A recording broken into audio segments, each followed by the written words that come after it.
Hello and welcome to another episode of We're Not Wizards. My name's Richard. I'll be your host for September.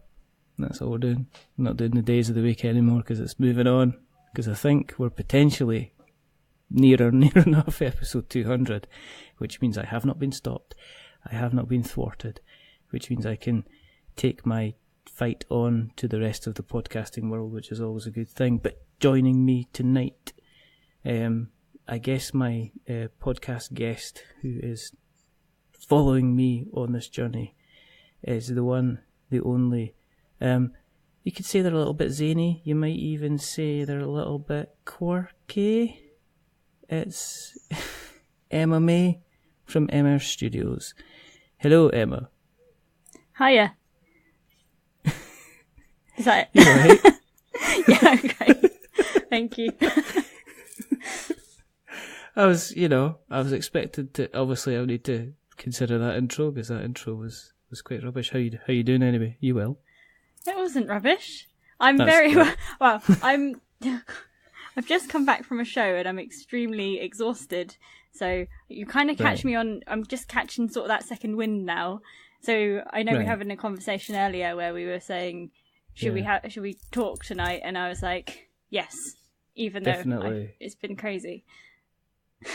So what you're potentially saying is that any time in the next 45 minutes, you could just zone out and go to sleep, and that would be finished. No, because I've been sleeping. I've been sleeping a lot since coming back from the show. Yeah. Right. Okay. Yesterday I was burnt out, but today I'm better. Oh, that's good then. I suppose I better say hello to everybody out there. Thank you for listening. The reason that we do this, as I said, because I like doing it. There you go. That's a reason to do anything, isn't it? Because you like doing it. And we like speaking to people, and which is why we asked Emma on the show, because she is a mine of knowledge about board games, and I caught her not too long ago talking on the Unlucky Frog podcast, friends of the show. And I said, well, I definitely need to speak to Emma and have a chat. And so there you go. So we've established that you're cruising away on a crest of large and massive amounts of sleep. I guess I need to ask you, only because I was prompted slightly, where's the name come from? Is it just named after yourself? You know, is it like... Well, it's not, but everybody assumes it. It is, and it's not. You can't say it's like E-M-M-E. Yeah, it is. E-M-M-A, but... Yeah, it is and it's not. Basically, when I was coming up with the name, I was working on a virtual reality project, and I hadn't started a company before. And all right. The people who I was working with a university, basically, and I was going for an Innovate UK grant. But in order to apply for the grant, I needed to have a company. And I had 48 hours to come up with a company. So we were going over all of these different names. And as the virtual reality industry is growing, everyone's calling themselves Emmerse or Emmerse. So I couldn't use Emmerse because there's so many companies called Emmerse, so we kind of then switched to the M and I still managed to become Emmerse Studios. So yeah, it is named after me, but it's not really. It wasn't intended to. That's a very, very good made up story, but Not a made up story. I'm still tempted. We had 48 hours. It was over a weekend, literally, and then we were going for it, and then it didn't end up happening in the end. It's fine. It's all good. Did you go into the virtual reality stuff then, or did you? Well, this is what happened. So I started my company in November 2016. I still got the game going. It's going to happen in the next couple of years at least. All right. But what happened was so many people were asking me to design a card game that I ended up with 4 projects coming up into the new year, and I couldn't work on all of them. And I realised that going into a virtual reality game at this point, having not run a company before, was a huge risk. So I decided to go on something that was a lesser risk and trial what a business is. I'm colouring myself confused as to why you've said you had 4 people asking you to make a card game, because obviously I like the sound of my own voice, so I talk a lot. I don't think I've had anybody ask me to even make them a cup of tea. So I'm wondering, I mean, what's your kind? I mean, how did you get into that asking? Situation? Yeah, why, So I had a card game in 2013, which came from a book. So, excuse me for the not as creative titles, but I wrote a book called 365 Days of Getting Into Character, all right, which was prompted by my best friend who had brought a Tony Robbins audio book or audio session, which she thought was 365 Days of Personal Power. It was a 2-hour seminar. So I said, I'll make you a book and I'll write some positive things every single day that you can do and get yourself into your personal power. And it turned into a really silly book where I'd tell you to be a pirate or talk to people by oinking at them and all sorts of things. And from there, we kind of went, we can make this into a drinking game. So I then invented Cards of Character, which at that point wasn't a really well-formulated game. I did a bit of testing with it and some artwork tests. I took it to Kickstarter and I funded it for, I think, £730. Wow. And then after that, I was like, well, it's not really a core concept for a game, so I didn't bother taking it any further, and I ended up working in tech. So when I ended up leaving that job and going into my own business, I was showing people my card game, and that's when they went, can you make it into a 2-player game? If you brought this out at Christmas, it'd be fantastic. And it's kind of just that growth story of once I got into product development, I understood more about what I did wrong on those projects, and I could recreate them now. Did you come from a kind of a tabletop-y type background then? Were you, or have you always just been the type of person that just goes out and makes stuff and kind of creates stuff and just does stuff kind of thing? I wouldn't say I'm part of a tabletop anything. I kind of came into it in the last 2 years. I think even in the first year of Emmerse Studios, I was like, I'm not part of this world and I don't understand it. And all these people know each other. And now I've been in it 2 years. Loads of people know who I am, which is really crazy. But saying I'm not really in that world, I mean, I did grow up with board games. And my favourite game is chess. And I used to play chess every week with my dad. And I've even got my own. Nobody talks about chess. You know that. I know, you don't really kind of think about it as a tabletop game, but it's like one of the most sort of ancient games out there, which games have derived from. And I just love the strategy in it. Yeah, and it is kind of like, you forget about how many things chess has kind of spurned. You know, just your strategies, having things with different moves, having things with different powers. Do you know what I mean? Having things to sacrifice. You know, having just all these kind of strategies that you can have. I mean, you could say that Magic the Gathering's like that, based on what you've got in front of you. You have to do certain movements, certain ways, kind of thing. And it's really interesting that you say that, because people usually chime in with Monopoly. Oh yeah, we used to play Monopoly quite a bit. Yeah, and yet you've got chess kind of sitting on the shelf next to it, going, "What about me?" But did you ever play, here's another one that no one really talks about, but loads of people had when they were younger, Pogs. I did not. I must. You didn't have Pogs? I did not. So no, you used to collect them, and it's kind of like a flicky game. But I remember, because you could collect all the Pogs, but also, I think I've still got them somewhere in the attic.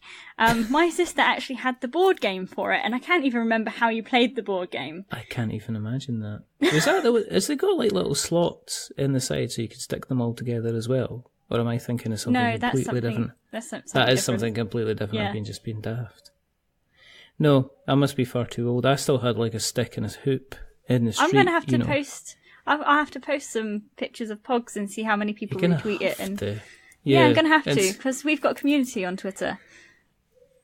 You could actually do that. You could actually say to people, this is Fantasy Flight's new you could say it's Fantasy Flight's new immersive completely brand new game that's unique to every person, and just see how many folk.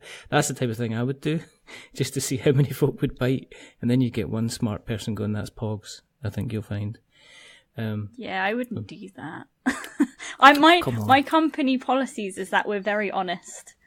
We're honest and trustworthy. They're part of our core values. See, mine is you've got a set amount of time doing this, so you might as well get everything you can. So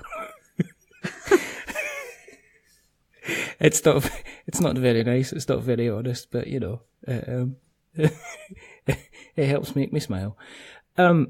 So your background then, is your background more, kind of business and stuff like that? Then you said you mentioned tech. So did you come from have you come from a technical background? Kind of. I actually studied for 3D modelling and animation. Mm-hmm. So if I wanted to do anything, I'd love to go into digital game design, because I can character model. I can animate a tiny bit. I'm more of a make the artwork type of person. But I ended up falling into the tech industry when I was freelancing, and I couldn't afford anything anymore and had to get a job. This is the bad time I had with the book and the card game, and it didn't go anywhere, and I ended up in a job. I ended up as a production technician, and I was literally screwing in the same screws on a computer every single day for about 8 months.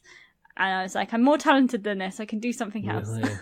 So I ended up, I'm quite natural at networking and sort of the entrepreneurial skills. Well, in a company, it's called intrapreneurship. So you're connecting ideas and networking with inside the industry so that you can go further. And I ended up getting a crazy pay rise and a job created for me, and I was mentored by the MD of the company. So whilst I was in that role, they were throwing different creative projects at me and saying, we want to do this or we want to do that. So I'd innovate in that space, and I'd work anywhere from the producing the brief or having the brief come to me, and then designing the project in CAD, to talking to the customers and working with the purchasing department and the sales team. So what I did there was learn that entire journey from how do you create something and how do you get somebody interested in it. Yeah. And then when I left the company, that's what I really wanted to do, is work in products. So whilst I am in tabletop, I am in games basically. So I want to create more games, but I also quite like the idea of making toys and electronics. But how did you get round to that? I mean, were you doing something and then it's like, was it like Big in Tom Hanks? Did you go out into a store and play like a big huge piano and play with the boss, and then they went, "Oh, you could do this for us"? Or was it just, did you just like rock up and say, "Look, these screws into boards and stuff, that's not my bag. Can I show you what I can do?" I mean, was it just like a knack? Kind of, but no. When you like, I'm not in my talent right now and I don't know what to do. Every time someone important walked past, I'd scream in my head, "Notice me, somebody notice me, I've got more talents than this." But nobody heard my thoughts, so I was I'm going to have to actually do something. So, you start chucking things at folk as they went past. Yeah. Yeah. No, I didn't get that far. No. That works, it took a long though. time. It took a long time to get in front of the right people. So I'd always show people my work, or I'd go away and I'd build my website and then show people the website I was building, or show people different parts of my portfolio. Always the wrong people, but those people would talk to other people who I'd then eventually get to talk to. So it's about asking the right questions to sometimes the wrong people and then the right people. And even then I was asking my manager, how do I get a job in engineering? And he said, I can't do anything for you, but you'd have to talk to the engineering manager. And it was just really, it's a coincidence that at that point he said that the engineering manager walked past the room I was in. So I was like, I'll ask him now. And then from there, they kind of took me under their wing and mentored me for about 6 weeks. And then he said, if you're really serious about doing this, then I'll get you a meeting with the boss. And you just no fear then? Is that your type of personality? Are you just like saying, well, I might as well go and do this because if I don't do this, then nothing's going to happen, kind of thing? Well, I kind of think in that in the job role I had, I was quite depressed because I wasn't doing anything with my skills. Yeah. But I was actually the most scared of that because I had this promise of this interview with someone that ran this company. And in the space of time that I was leading up to that, my head was going, if you want to, you can give up and you can do this job forever, Emma. And I went, I don't really want to do this forever, so I'm going to have to take the leap and just try something new. Okay. Is that not scary? I mean, is that not... I mean, it was very scary, yes.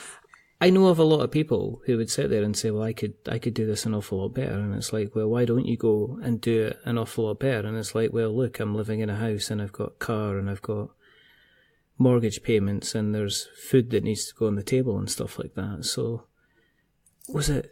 I mean, hats off to you for doing that, because it's not... I could probably do it, but it'd be a scary time to kind of do it. But just like... Yeah. I was going to say, the job that I was in at that point wasn't... It was a minimum wage job. So I was on 12 grand a year. And if I lost that job, I'm sure I could have found another one. But I don't think trying to improve yourself would lose you the job. It would just mean if it wasn't the right job for me, I'd just go back to that job in their company. Mm-hmm.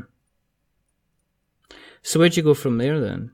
I mean, how do you end up kind of... You obviously you mentioned that you'd were kind of creating your own company and then went down the lines of creating your own kind of card game. But then where did you go from there? Well, I left that company about a year after having the new job and the pay rise. And that's that's the scariest risk I think I took. Actually, I took 2 scary risks, and it was a year after that. So I left that company to start my own business, and I was kind of a little bit destroyed from that journey because it was there's so much to learn. And at the time I was 25, and I think I went through about 3 mental breakdowns because of how much I was learning. And I kind of just fell apart at the end. And then I didn't think I was good at product, and I left that company. And I feel a bit off about this, but I started a life coaching business. And I started a life coaching business because basically the role I was in was supposed to prepare me to take on students to teach them how to do product development. But when I left, I wasn't qualified enough to go into business consultation. Right. Because I didn't have the experience behind me to say to someone, this is how you do something successfully. All I had done is getting a pay rise in a hostile environment. And people were surprised how I did that. But then there's no evidence of that to anyone else. So why would they trust me to help them become successful? So I took life coaching on and I did a course. And it's not completely bizarre because I've been doing personal development for about 11 years. And I used to be very, very shy. I used to never be able to speak to anybody. And now I'm in a place where universities are calling me up and asking me to do 20-minute talks about customer acquisition, all that sort of stuff, in front of hundreds of people. And it's a world away from where I used to be when I was 18. And I was still codependent on other people so that I could do anything. But I had to break all of that. I went into life coaching. And I don't think that it wasn't a waste of time. It helped me a lot to find out who I was and how to build a business that I wanted. And also I helped a lot of people along the way. And I learned a lot about the marketing side of things. So my personal Twitter I took from, I think I had 200 followers at the time, and I took it to 4,000 followers in about 4 months. Wow. So if you see that account and it's got a lot of followers on, that's because that's what I did then. But I'm not focused on it now, so I'm not growing it. And I'm also not growing Emmerse Studios because I don't have time to do that because I'm focused too much on building my brand in actually putting the card game out there and doing appearances that way. There's a lot there to digest. I understand. Let's start with the life coaching then. I mean, I've seen people approach life coaching in certain ways, and some of them it's just, in some ways it's kind of positively giving positive affirmations to somebody who already kind of knows where they kind of want to go, but just maybe need that extra helping hand. And then I heard other people saying, like, there's just folk coming in and saying, listen, I am kind of broken and I just need to take things steps at a time, and I need somebody to kind of help me show me the way how I can get kind of where I want to be. I mean, do you end up kind of becoming, when you're doing the life coaching, is every person that you're dealing with, do you have to kind of do something completely different, or did you have kind of like set things that you followed? Well, for me, I think what I'm very good at in business is understanding people's aims or goals, and being able to connect those with other people who can provide them with a way forward. That, I think that's just a talent of mine. But when I talk to people who are coming to me because they feel stuck and they don't know which way to move, it was about understanding and listening to the stories and the patterns in between. Because another thing that I'm very good at is finding a pattern, and then that, knowing that pattern is where they're feeling stuck, and then flipping it on its head, and then, I don't want to say attacking it from that angle. And what ends up happening is we can have a 45-minute conversation, and we will find the root cause of why they have a particular behaviour in an area that they're feeling stuck in. And it enables them to then have that clarity of that thing. And what happens when we have that conversation is usually that person is like, I want to get off the call now, and I'm ready to take action. And I'm like, oh my God, okay. Okay, we're finished here then. You go off and do that thing. And then, but the thing I don't like is that because I'm the one there helping them to see the clarity, is that they then become codependent on me. Yeah. Because they get to a point where they become stuck again with something else, and then they constantly need the support. And I'm kind of the person that I want to give you as much as I possibly can, but I want you to then find your own sort of path within it. Is that kind of like the student outgrows the teacher in a way? Yeah, it's people becoming self-sufficient and being able to spot their own, I guess, their own issues, and knowing how to tackle it themselves, or knowing how to forge their own path without having sometimes it's kind of them having their own confidence and knowing that they're sometimes making the right decision. I mean, I've said this before, and something as stupid as people backing kind of Kickstarters to people making decisions about, but designing board games, for instance, sometimes people just need somebody to say, you can do that, or you should be getting on and doing that, because there's a little bit of a lack of justification to themselves that they've got the abilities to do it, or they can just go ahead and do it themselves, kind of thing, which is always interesting. I'm in sales, Emma. Yeah. I mean, that's my job. I'm in sales and consultancy. I'm always looking. Sometimes you'll have people kind of asking you, saying, I'm about to spend this amount of money on using you as a consultant to help me do X, Y, Z. Is that the right move, do you think? They're actually asking the person who's asking for the service or the money in the first place whether or not they think it's a good idea, just because it's sometimes difficult to take responsibility for your own actions, and you're always looking for somebody else just to give you kind of like confirmation that you're kind of correct, which is always kind of interesting. Did you? I mean, it seems like then with what you're doing, kind of now, because I know that you're still kind of very, very busy just now, kind of just helping people connect with other people, and as you say, kind of it's almost like facilitating, enabling people to do things that to do things, to achieve things. Where does Quirk come into all of this? How does that fit? I'm confused. But so that's a kind of different. There's two different sides of me. You're saying yes. Well, this is the funny thing. So the life coaching for me, at the time, it was something I needed to do to help me through a tough period in my life. When I started that business, I can be totally honest. When I started the business, I kind of knew it was wrong for me, because I ended up having bruises all over my body, and I was completely stressed. But I was following it anyway, because I thought where I feel my calling is in product, and I thought my calling wasn't for me until 8 months in, and I realised I had to change. And then I started Emmerse Studios, and I've had tons of success just being in this business alone. So it kind of makes sense that I'm here. But the life coaching side doesn't go away. There's so many lessons that I'm still teaching people, and I don't know if you've seen any of my blogs on Emmerse Studios, but I'm trying not to do the life coaching thing, but at the same time, there's so many people who now come to me and ask me the same questions. I've had probably in a week 7 game designers who are asking the same questions over and over again. They're worried about the same things. They're going through the same sort of emotional cycles. And I understand that as well, because I'm going through it. And I just feel like because I've done it and I've done quite a lot of things successfully, I can talk about them in a way that can take away some of those pain points of them going through it.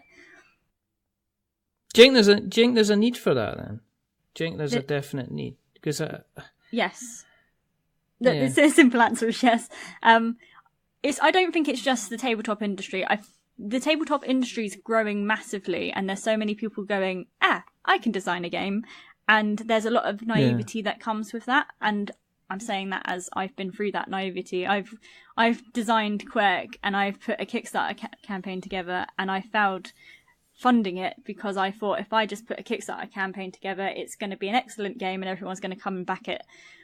And that's obviously the wrong way to do it. You need to be able to build that audience up over a long period of time, and you have to interest people constantly, and you need to show up constantly. But that does take its toll on you. And I've talked about it with a lot of designers, because there's so many people that are actually struggling with just designing or developing their game, or there's so many things that go wrong in that process as well. And you've got an audience once you have Kickstarter, and you have to be able to supply that game to them whilst things are going wrong and people are getting angry at you. So there's a lot to take on, and it's not just that. It's when you design a game that's putting it out there and will people like it, because that tears you apart, because you're putting your heart and soul into something and then someone rates it down and you think all I've ever done is listen to my audience and it's the right thing for them. Yeah. I think what there is nowadays is there's more and more backup for the practical sides of things. And I think there's just as much stress on somebody that is going through a tough time getting their product funded than somebody who's all of a sudden finding themselves at the other end of the spectrum. I mean, I remember having Peter Blanken on the show a couple of times, and Subterra did really, really well on Kickstarter, still doing really, really well on Kickstarter. And then things just, it seemed like one thing after another just didn't seem to be going as well as it could be.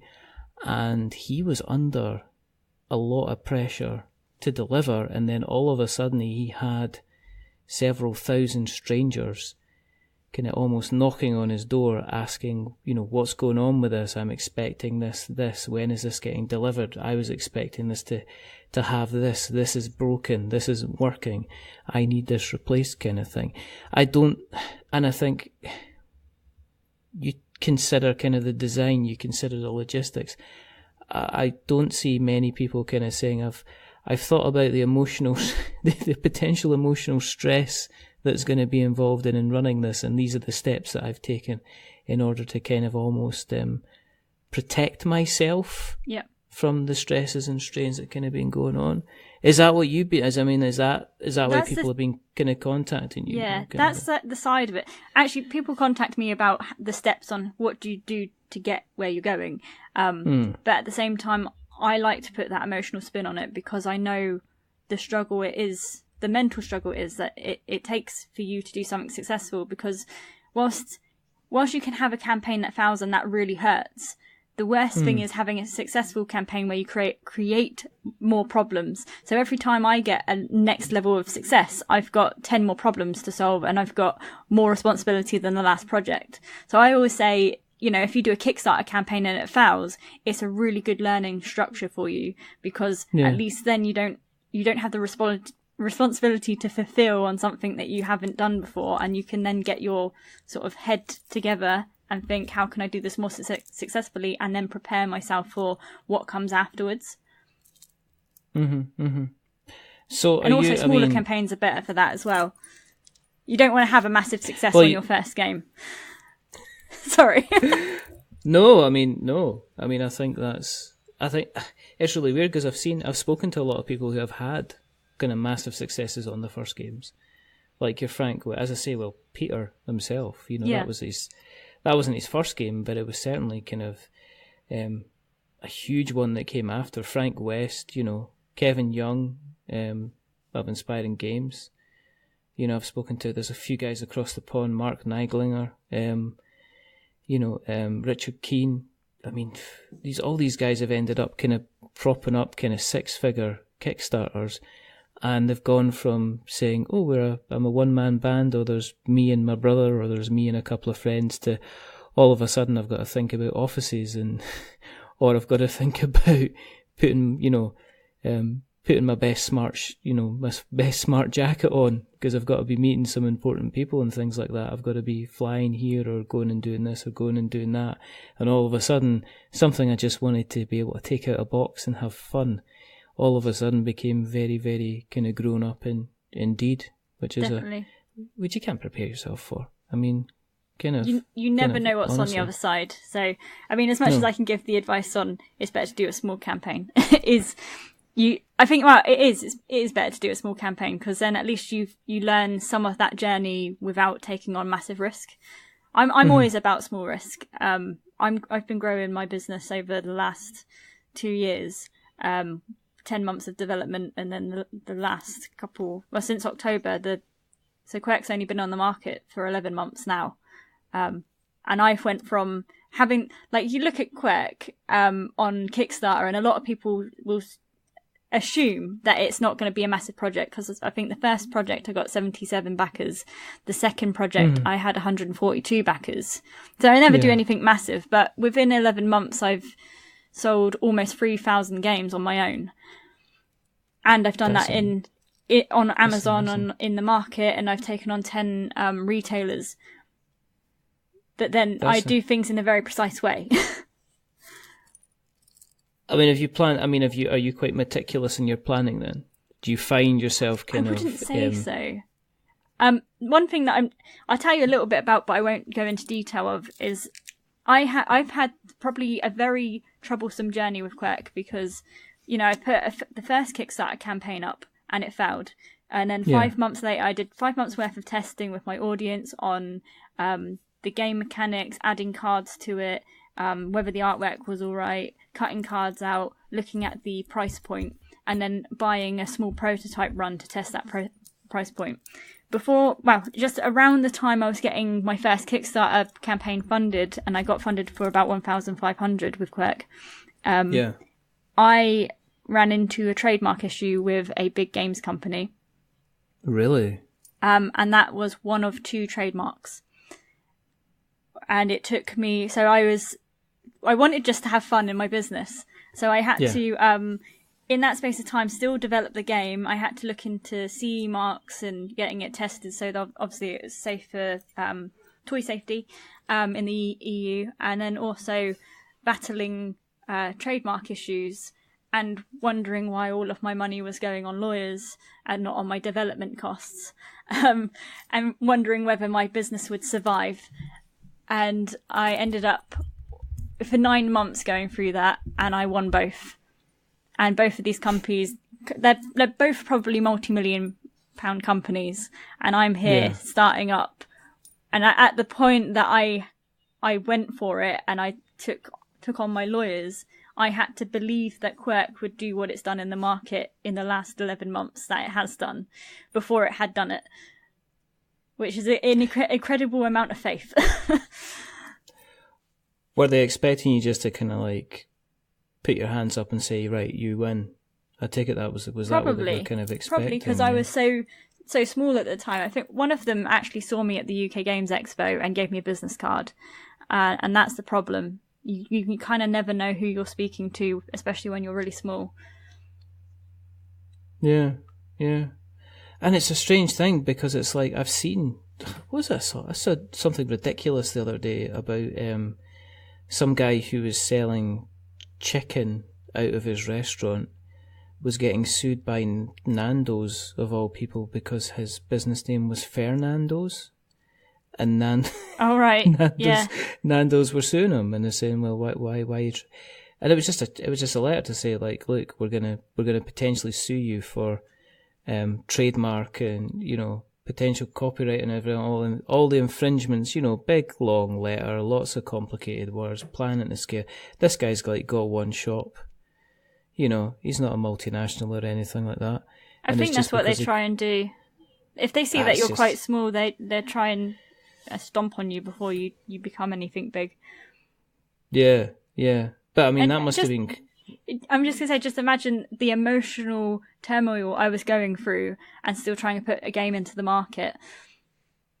I mean, I think I've been through that. That feels like the worst for me. And it wasn't until February this year that I actually, because that's when the trademark's finished and I won, that I actually felt I could have fun in my business. I take it, was it draining? I mean, of course it must have been draining. It was. I mean, was it? It was horrible when I had the emails in my obviously in my email from their lawyers, and they were trying to change some of the terms and conditions on what we were putting in place, and I can't go into too much detail about it. It was just horrible just to see some of the stuff that they're trying to bully you on, and trying to make you out to be the weaker one, and you still have to be there. And again, it's the taking responsibility. So every kind of level of success, obviously, you get more responsibility. And I had to stand up and go, I need to fight for what I believe in, and I think Quirk's going to be big, so I'm going to keep going. And you must have felt so relieved. And in February I was. Otherwise, I wanted to cry. I didn't cry. I had to be stronger than that. There's a lot of pacing that happened. Yeah. And a lot of phone calls. Because it's the last thing you expect when you put a Kickstarter together, isn't it? I mean, your primary worry is, are people going to like it? Are people going to be willing to back it? Not, I'm going to have to put up with these emails from these huge behemoth companies who are just kind of like bullying me for you can't see for kind of any kind of reason kind of thing. Did that, I mean, in that, some ways, has that strengthened your resolve to kind of make sure that Quirk gets into as many places as possible? Well, I always wanted to do that anyway. I've had a massive goal to get it out there. And I think even, I write so much content, but I've on one of my Kickstarter updates, I think it might have been on Quirk Legends, I literally wrote on it, guys, I'm going to make this big for you, because I've got this massive reason why I want to make this huge. And it's mainly the people that are behind it, because what's really weird is that, and I've probably said this in another interview, is Quirk's not the game I wanted to create and put out there as my first project.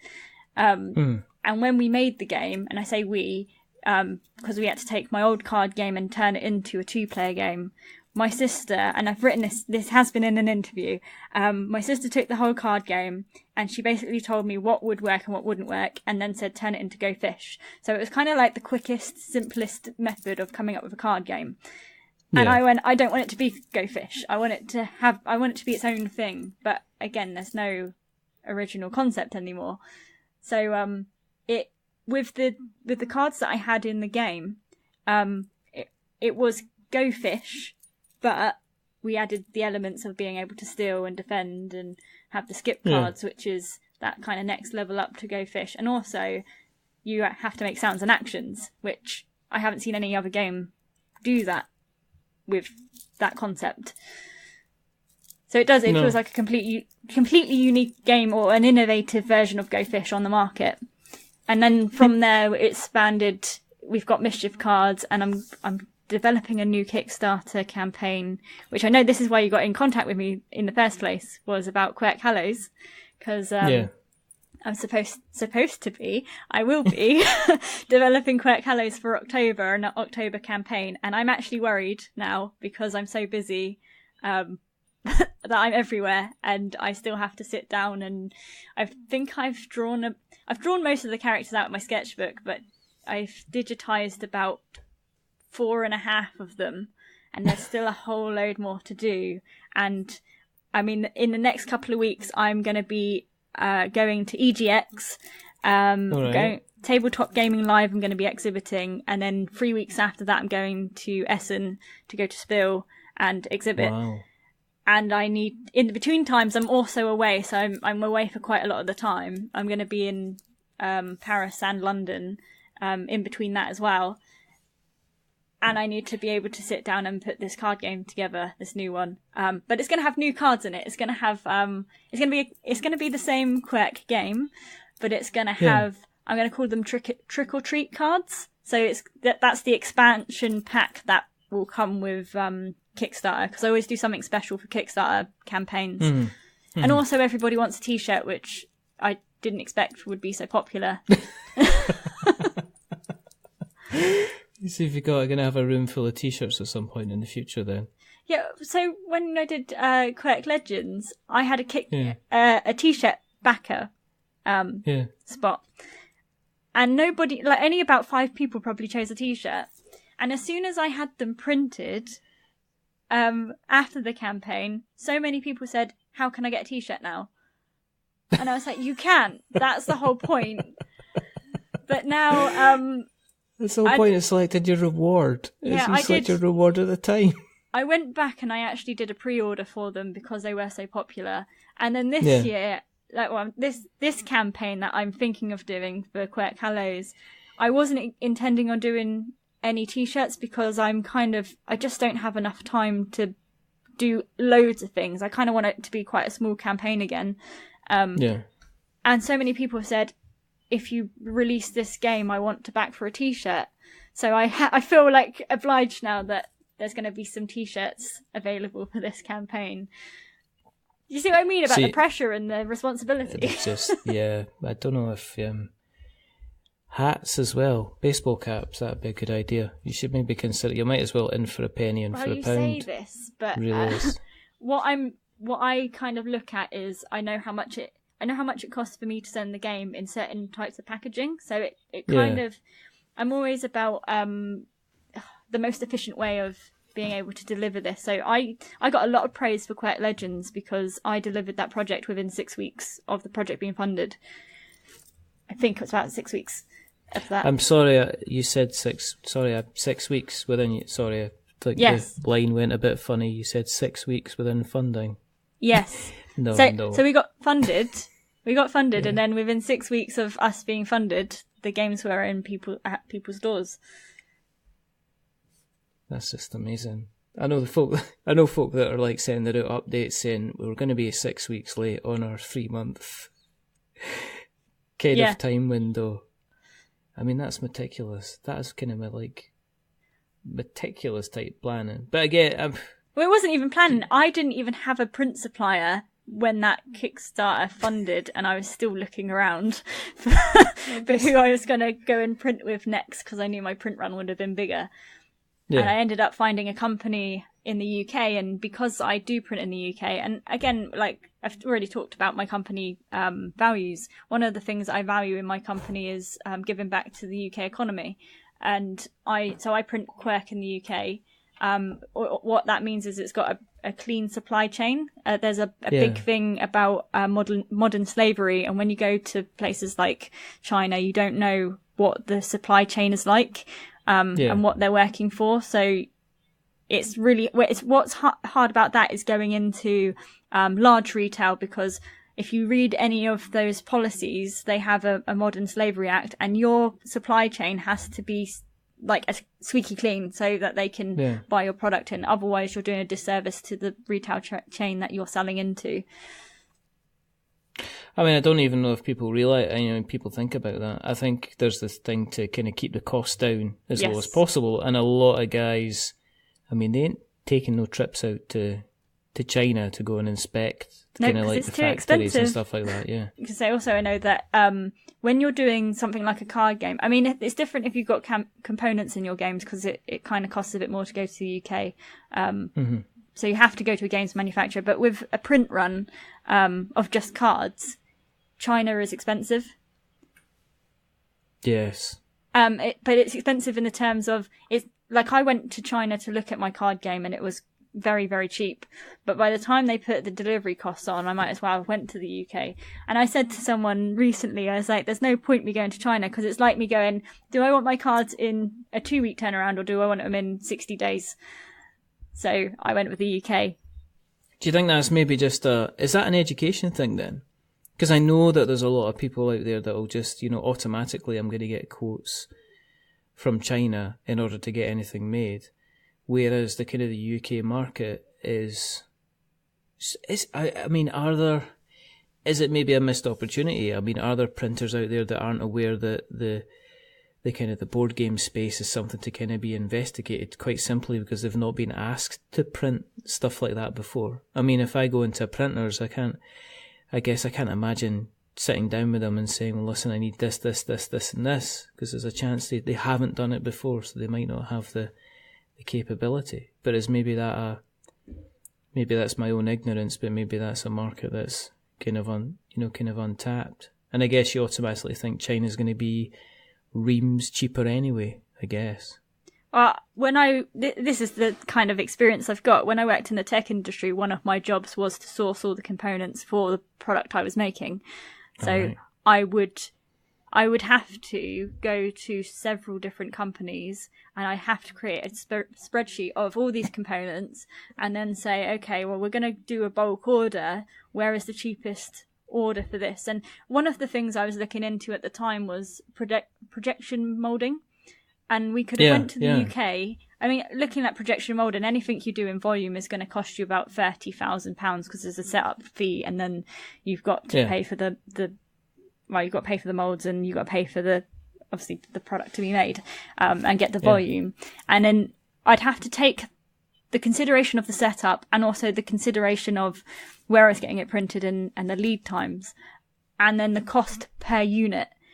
And it was like the UK's cost per unit was more expensive, but in the short term, it was more cost effective.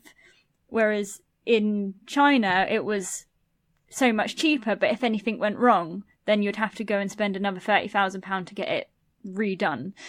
So with the UK and rapid prototyping, it just made sense for a first project to go there than to go all the way to China. And then I sort of took that idea and went, okay, well, I'm going to look at a load of different places. It doesn't cost you to get quotes from anywhere, but if you know what you're looking for, so you know you're going to get 1,000 games printed, and you know the quality of the cards, and you're looking at the lead time, and then the cost of delivery, you can add all of that up and say, well, okay, how much is my cost per game at the end of all of that? And then you can really understand where you're going to make your money. It might be, for me, still expensive to print in the UK, but I still think that I'm saving the money from having it shipped over from China. No, which is fair enough. And I guess the thing to say is, if you are a printer out there and you want to come on the show and have a chat, by all means. I mean, we have had somebody from Panda on the show. Oh, excellent. And and it'd be interesting to hear somebody. I can say, well, you could go to Panda. There's Watts Games as well. I would struggle to potentially name a UK printer off the top of my head. So there was a story that came out. I can't remember. I don't know how long ago it was, but Top Trumps brought all of their production to the UK.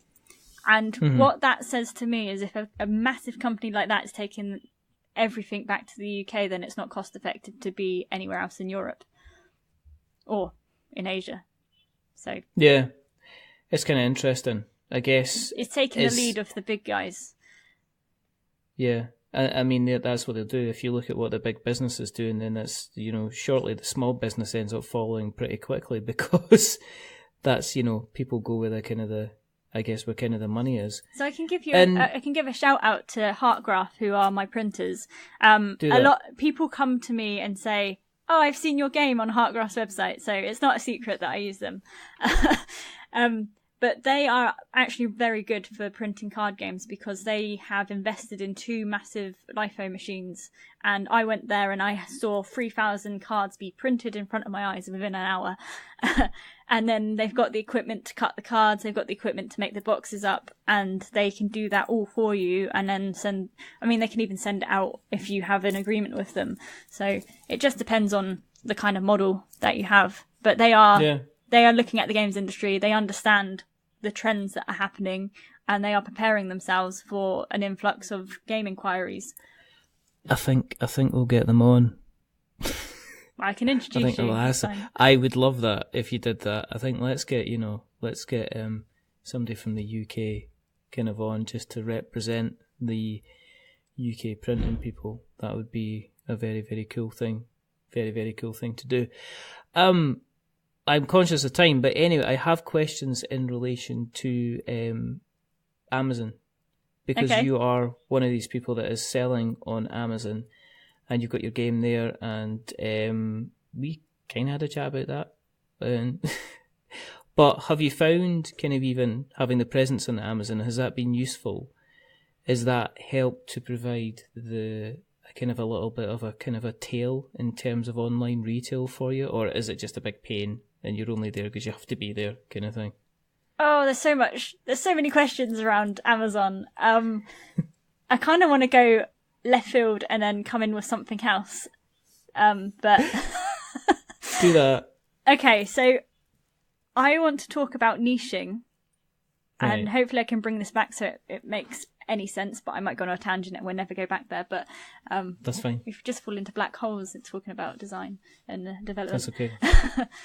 So I gave a talk to some students at Bournemouth University, and I used a very amazing anecdote for how you niche a product, or even how you network and how you get into industry or get noticed by anyone. I used pandemic as a as an example. Yes.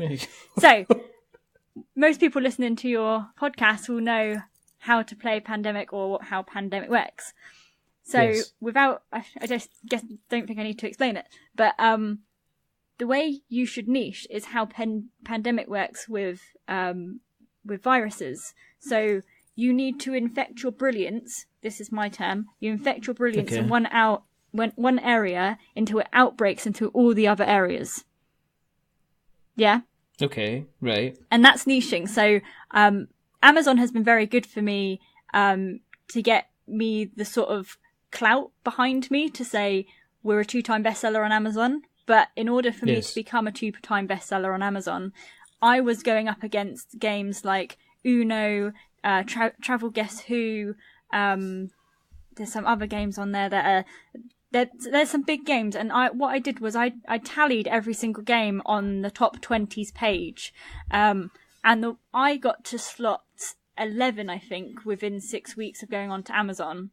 What I tallied was whether that game had been on there for a long period of time, whether it was backed by Amazon, or whether it had a name for itself, like Guess Who, where people will buy it anyway because they know the name.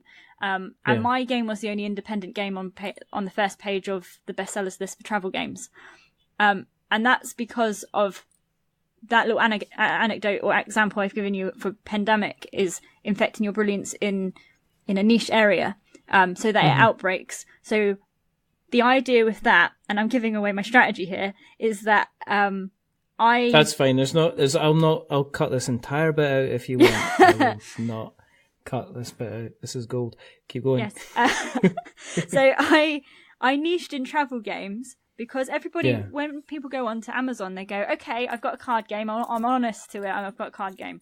In card games, there's something like 250,000 games, and that's what you're competing against. And you're not going to get seen if you're an independent game designer. So I went into travel games because there was only just over 1,000 games in that category. And then because it works between ads and organic buy-in, I had a bunch of friends go and buy it. So your rank changes every hour based on the amount of sales you're getting. So the sales per day as well. And because I was getting quite a few organic sales, I was getting pushed further and further up the page. And then what happened was, with running ads alongside that, pushed it even further, because what that said in the algorithms is this game sells. And because that then pushed me onto the front page of travel games, that means I naturally got more sales. And it also means that I then became a 2-time bestseller in dedicated card games because of how well it was doing. But took my rank in toys and games, and you can imagine there's over 2 million toys and games. So it's very hard to rank there. So it managed to take me down to sometimes 3,000, rank 3,000 out of 2 million. So it's like, don't look at the big picture, look at the very small picture and where you can break out and have that success. And that's exactly the model in which, obviously, you lose at Pandemic, because it just breaks out so fast. But that has led me on to other things. So Amazon for me is, I always see things as marketing approaches. So I don't make any money from this game. This is all the first, I'm in my first 2 years, first year of sales. This is all getting me the marketing out there to say, look, there's a game on the market and it's something that you should really get, because it has all these features in it, and as a family it's a great game.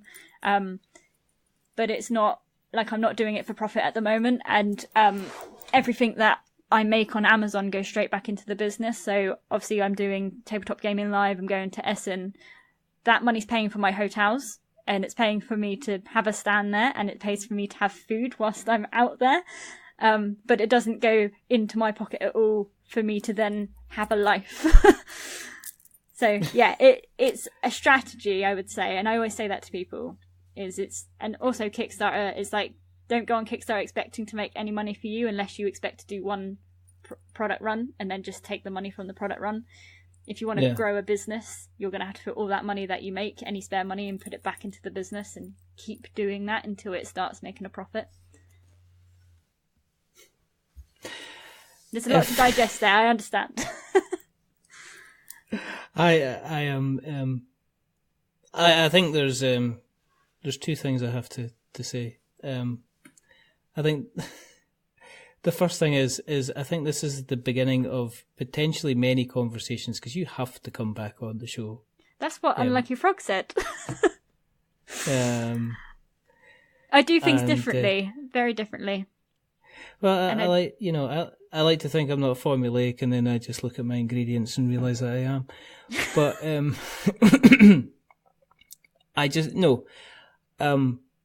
we've had like a fair number of conversations kind of back and forward now, and you seem to be one of these people who you have to keep an eye on, because it looks like there's always going to be something new and exciting, and you're obviously making a name for yourself.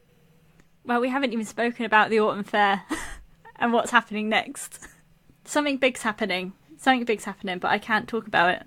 Like, I put out a post on my personal Facebook page, and I said, we're celebrating, but I can't say anything. I really want to tell people, because, I want to tell people that when you have a dream and you want to follow it, it's possible for it to happen. So basically, I'm at the point where in the next couple of months, once something happens, hopefully it happens. I've still got my fingers crossed that it's going to happen.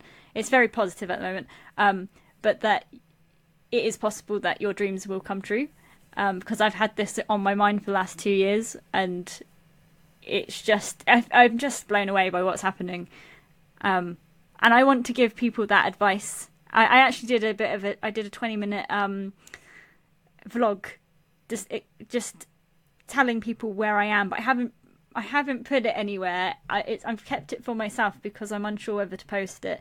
But I give you something that I said in it. I don't really want to give people a step-by-step of how you do what I've done once I've done it, or once I can tell you what it is. But what I want to give people from the story that I'm creating with Quirk is that there's a way for you to do what I'm doing, but it's going to be your own journey, and you're going to take your own steps, and there's going to be ways for you to work around the same things that I've went through, but it's not necessarily going to be step-by-step how I've done it. Do you know what? I've done a video. I actually edited the video, and in it I say what's happening, but then I want to release it because actually I say what's happening, and then I've edited it so that I've taken the volume down on my voice. I've put a quirk off card over my mouth, and then I've put like a weird noise. So as soon as I say it, you don't hear it. So it's like, it's a real tease, but I don't want to say it just in case I jeopardize it.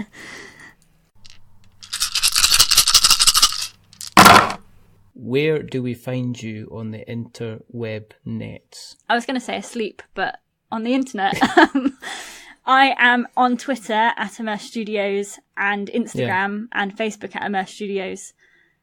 Okay. And my website is www.quirkthegame.com if you want that too. There you go. So what we'll do is we'll take these links and we'll put them in the show notes so that we have notes to show. Thank you for coming on. Thank you. This has been amazing. If you want to keep an eye on what we're up to, and we appreciate everybody that does, you can follow us on Twitter, you can follow us on Facebook, you can follow us on Instagram, you can follow us on Tumblr. You just have to search We're Not Wizards. You will find us where there are no wizards, basically. If you want to listen to us, you can find us on Stitcher and Acast and Spreaker and Player FM and all these wonderful other places like Podknife and even Podbean. You can listen through our website, which is we'renotwizards.com, and you can read our awards by going to we'renotwizards.blogspot.com as well. If you really like what we're doing, then please go to Apple Podcasts and drop us a rating, drop us a review. And as we say on our reviews, if you really kind of like us, remember, don't give us 10 stars because it makes us big-headed, and don't give us 1 star because it makes us cry. Give us 5 because it's in the middle and it's average, and we are just a little bit average. But the person who's not been average tonight is rather wonderful, rather fantastic. Emma from Emmerse Studios. Thank you very, very much for coming on, Emma. Thank you for having me. It's been an absolute delight, and there's only 2 more things to do. The first thing is to remember that we are many things, but we're not wizards. Are we wizards, Emma? No. Fantastic. Well, maybe if you play Quirk. Don't even every single flipping time. Honestly. I'm not going to cut that bit out now. So mean. But I am going to cut it out, and then I'm not going to cut it out, and then I'm going to leave the bit about me saying I'm not going to cut it out, and then people will go, what's he talking about, cutting out what? So I'll be even. And the second thing is to say goodbye. So it's a goodbye from Emma. Say goodbye. Bye. And it's a goodbye from me. Remember, stay safe. Roll6s.com. And just keep an eye out for what Emma's doing, because and then she'll be back on. I promise you. But until the next time, goodbye.